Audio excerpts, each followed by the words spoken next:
praise God, we know better. With the wisdom, with the Bible, with the Holy Spirit, we are guided how to enjoy life. Amen. May kasama tayo. Kasi yung iba, they enjoy life, pero walang kasama, walang wisdom. Sige lang nagsige. Happy lang. Happy lang. Inom lang yung inom. Sige lang, okay. Marami ako, milyones yan, hindi yan mauubos. Pag mamatay ka, wala. Ubos na rin yun. Dahil hindi mo na magagamit. Diba? Ubos na rin yun. If you are blessed by the Lord, you have to share it. So, dahil sinabi dito sa Ecclesiastes, Solomon tried everything na, diba? But he had to admit that when he surveyed it, everything was meaningless. But the secret to life then is not in things. Instead, two keys open the door to fulfillment, meaning and joy. Enjoy the life and be God. So that is the message of Ecclesiastes for you. Amen. And if you read chapter 3, like we said, can somebody read chapter 3? Yes, chapter 3. Chapter 3 verse. The whole Verse chapter. 1 The whole to- chapter.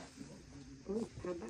Haba. Sige lang. Ako po, basta. Yan, sige, basahin mo na. At ayan, Ecclesiastes chapter 3 verse 1 to 22 po ito, no? Sabi po rito sa verse 1, there's a time for everything Yeah. and a season for every activity under heaven. Verse 2, a time to be born and a time to die. A time to plant and a time to uproot. Verse 3, a time to kill and a time to heal. A time to tear down and a time to build. Verse 4, a time to weep and a time to laugh. A time to mourn and a time to dance. Verse 5, a time to scatter stones and a time to gather them. A time to embrace and a time to refrain. Verse 6, a time to search and a time to give up. A time to keep and a time to throw away.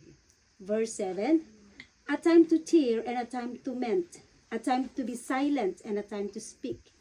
Verse 8, a time to love and a time to hate.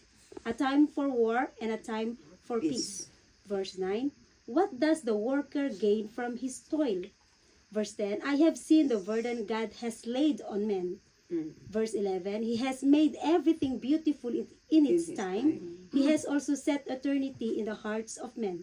Yet they cannot fathom what God has done from beginning to end. Verse 12, I know that there is nothing better for men than to be happy and to do while they live. Verse 13, that everyone may eat and drink and find satisfaction in all his toil. This is the gift of God.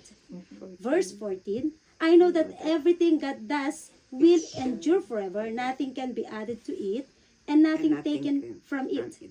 God does it so that men will revere him. Verse 15, whatever has already been and what will be has been before, and God will call the past to account. Verse 16, and I saw something else under the sun. In the place of judgment, wickedness was there. In the place of justice, wickedness was there. 17, I thought in my heart, God will bring to judgment both the righteous and the wicked. For there will be a time for every activity, a time for every deed.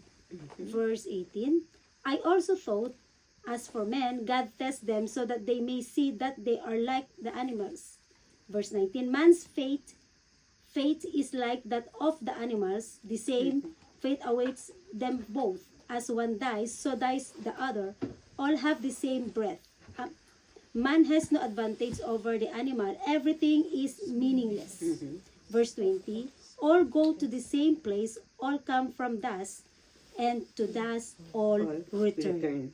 Verse 21, who knows if the spirit of man rises upward and if the spirit of the animal goes down into the earth. Verse 22, so I saw that there is nothing better for a man than to enjoy his work, because that is his lot. For who can bring him to see what will happen after him? Yes, it's true. Amen.